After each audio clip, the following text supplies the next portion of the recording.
Okay, let's just jump right in. Something truly massive just unfolded. We're talking June 13th, 2025. The Middle East got hit with this sudden, really dramatic escalation.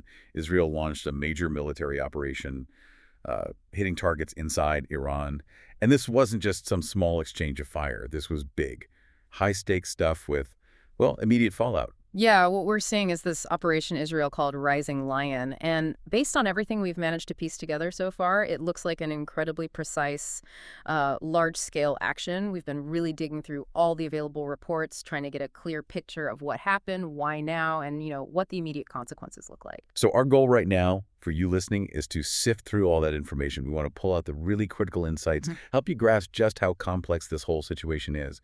Because make no mistake, this involved, reports say, over 200 Israeli jets hitting key targets deep inside Iran. And Iran, their response was, well, almost immediate and definitely forceful. We saw ballistic missiles heading towards Israel, hitting near Tel Aviv. This just takes the long simmering tension between Israel and Iran to a completely new and frankly incredibly dangerous level. We're talking strikes on nuclear facilities, taking out very senior military figures, and sadly, casualties on both sides. It just instantly turned a tense situation into, well, a tinderbox. It really forces some critical questions, doesn't it? Like, why did Israel choose this moment to act? What were the exact strategic goals behind hitting those specific targets? And maybe the biggest question, what does this all mean for the stability of the region and, potentially the whole world? Right. And even if this feels geographically distant for you, the ripple effects from this kind of confrontation, they're significant. They touch everything from, global stability, international relations, right down to very concrete things like energy markets, oil prices, the price you pay at the gas pump. Understanding this is, well, it's essential. Okay, so let's try to unpack the events of June 13th more closely. Starting with Israel's Operation Rising Lion. The scale alone is striking. Over 200 jets. The IDF, the Israel Defense Forces, they confirmed it was a major aerial assault. And the targets weren't random. Looking at the reports, it seems very clear Israel was aiming at both critical infrastructure and the people running it. Strikes aimed squarely at Iran's nuclear program sites, and crucially, at very senior military leadership. Yes, and this is where it gets strategically, well, fascinating and also very alarming. We learned the operation specifically targeted and reportedly killed some incredibly high-ranking figures in Iran's security apparatus. We're talking the chief of staff of the Iranian Armed Forces, the commander of the IRGC, that's the Islamic Revolutionary Guard Corps, Iran's really powerful ideological military force, also the commander of Iran's Emergency Command, and the head of the Quds Force. And the Quds Force, just for context, that's the IRGC's elite unit for external operations. They're heavily involved with proxy groups all over the region. So taking out the heads of the conventional military, the ideological army, internal security coordination, and the external ops arm, all at once. Wow. I mean, that's not just hitting military leaders. That feels like a deliberate attempt to, decapitate Iran's entire security command structure simultaneously. That is a bold move. It really is. And the strikes went beyond just the command structure. Iranian state media also reported that 6 Iranian nuclear scientists were killed in the attacks. That hits their technical expertise, the human capital behind the programs. That kind of knowledge isn't easily replaced. It's a potential long-term setback. Okay, turning to the nuclear sites themselves. The information suggests Iran's nuclear program was definitely a primary focus. The above-ground enrichment facility near Natanz seems to have been hit particularly hard. Some reports suggest it was basically, reduced to rubble. Right. And Rafael Grossi, the head of the IAEA, the International Atomic Energy Agency, the UN's nuclear watchdog, he commented on that. He mentioned chemical and radiological contamination there, but described it as manageable. Now, that word manageable, while maybe meant to calm fears, it actually kind of highlights how severe the damage likely was, doesn't it? It absolutely does. And even though the deep underground halls at Natanz, where a lot of the centrifuge work happens, apparently weren't directly hit physically, striking those above-ground facilities, damaging the power supply, that's a key tactic. Without reliable power, those underground centrifuges, well, they can't really operate effectively. It disrupts enrichment, delays progress, at least temporarily, and we also saw reports of strikes on facilities at Fordo and Isfahan too, spreading the disruption. Fordo, of course, is built deep inside a mountain. It's incredibly hard to destroy from the air. So targeting it probably means hitting related surface facilities, access points, power, rather than trying to obliterate the core underground plant itself. But as you said, Iran wasn't just going to sit there and take it. By Friday night, the response came. Iran launched ballistic missiles towards Israel. Reports indicate impacts at least 7 sites around Tel Aviv. And that retaliation certainly had consequences. Dozens injured in Tel Aviv. And tragically, Israel confirmed at least 1 fatality with around 20 injuries overall from those missile strikes. We also heard reports from people in Tehran hearing explosions during the Israeli operation, likely their own air defenses engaging. Right. And then Iran's UN ambassador put out their figures, claiming 78 people killed and 329 injured from the Israeli strikes. Now, in situations like this, casualty figures are often disputed. They become part of the information war. But whatever the exact numbers, the human cost on both sides is undeniable. It's a stark reality here. Okay, so that paints a picture of what happened. Let's try and dig into the why. Why now? I mean, the hostility between Israel and Iran, it's not new. It's been a shadow war, sometimes hotter, sometimes colder, for decades. And right at the center of that tension has always been Iran's nuclear program. Israel consistently views it as an existential threat. Yeah, Prime Minister Netanyahu has been incredibly consistent on this for years. He's always said Israel would act unilaterally if needed to stop Iran getting a nuclear weapon, which is what Israel firmly believes is Iran's ultimate goal, despite Tehran insisting it's just for peaceful energy. And you can see a definite buildup. Remember back in October 2024, Israel hit Iran's Parchin military complex, specifically a site called Talagan 2. That place was linked to Iran's old, supposedly stopped nuclear weapons program. The strike reportedly destroyed equipment for designing explosives, potentially for a bomb. That felt like a warning shot back then, a test maybe. Rising Lion looks like the decision was made to go way beyond just a warning. The timing also seems, well, very connected to the political climate, particularly with Donald Trump back in the White House in the U.S.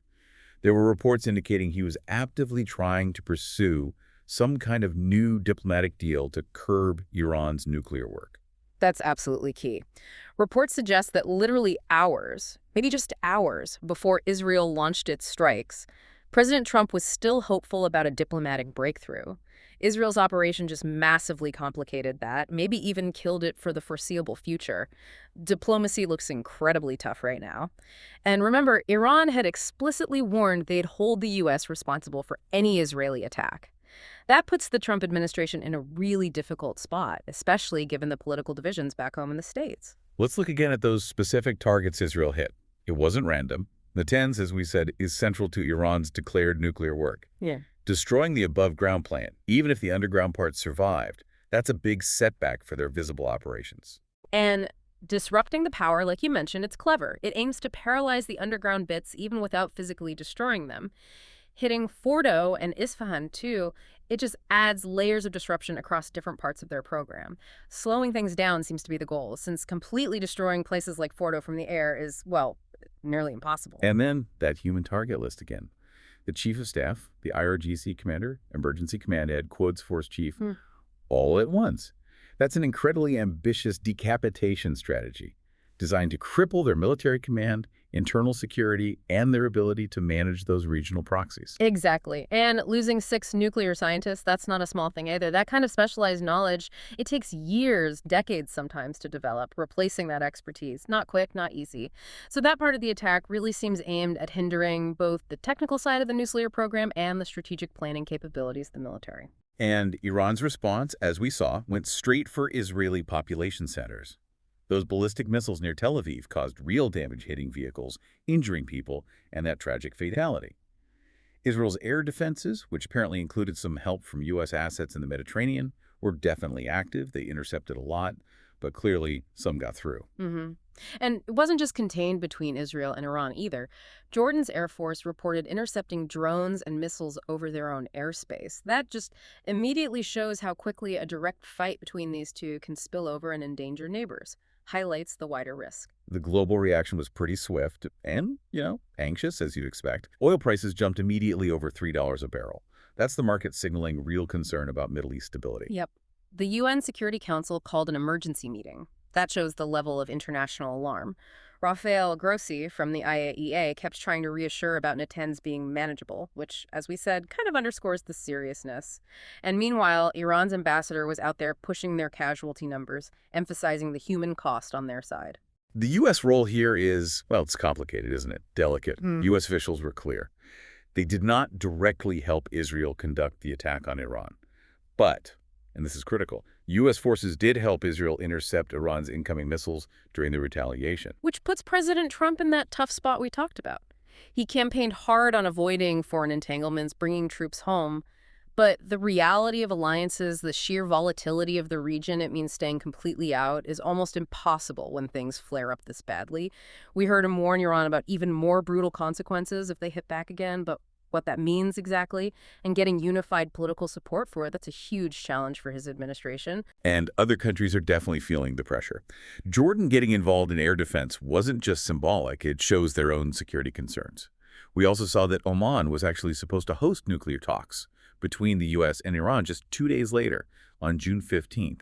It's really hard to see how those could possibly go ahead now, and Russia, Iran's major ally.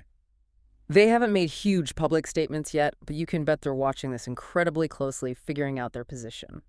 So, if we try to pull back for the bigger picture view, Israel's objective with Rising Lion seems pretty clear. Disrupt Iran's path to a nuclear weapon, degrade their military command, weaken their ability to direct proxies. It fits perfectly with Netanyahu's long-held stance. But it's not simple, is it? As we said, lots of Iran's key nuclear stuff is buried deep, super fortified, like Fordo. So Israel seems to be going for maximum disruption, hitting key people, support infrastructure, the visible parts, rather than trying the near impossible task of destroying the deepest bunkers from the air. And Iran, well, they have their own cards to play. They have a huge missile arsenal, the biggest in the region, arguably.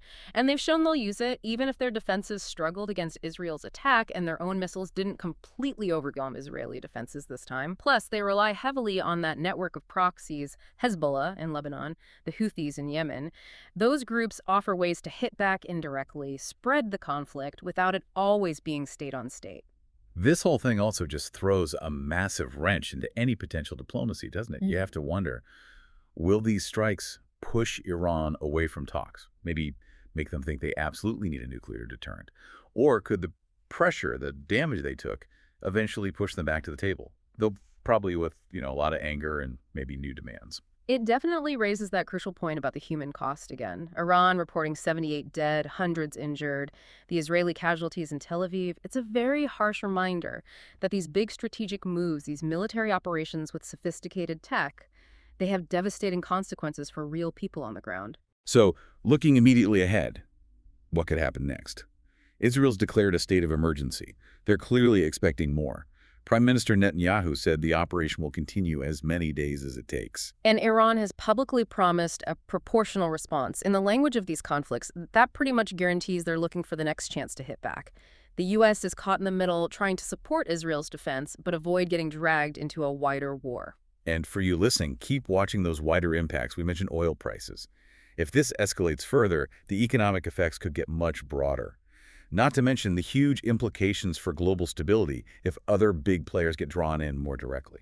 So as we wrap up this initial deep dive, looking at this pivotal moment, Israel's incredibly audacious Rising Lion operation targeting Iran's nuclear program and leadership, met by Iran's swift, impactful missile retaliation on Israeli population centers, it's just undeniable. The temperature in the Middle East has shot way up. This wasn't just another skirmish. This feels like a major shift. It really is a precarious situation, and it had those immediate tangible ripple effects we talked about, impacting the global economy, international relations, bringing this distant conflict closer to home through things like potentially higher prices at the gas pump for you. And it leaves us with maybe a final thought, something provocative for you to consider as you follow this story. Is this escalating conflict mainly a strategic game, a kind of high-stakes chess match played with missiles, underground bunkers, and diplomacy over nuclear ambitions? Or is the overwhelming human cost, the casualties reported, the shattered lives on both sides, the fear felt by ordinary people, is that the true, inescapable reality of what's happening here? Yeah, as you keep track of how this unfolds, maybe try to hold both those perspectives in mind. The cold, hard strategic calculations and the undeniable human impact. Finding that balance is probably key to really understanding the dynamics at play.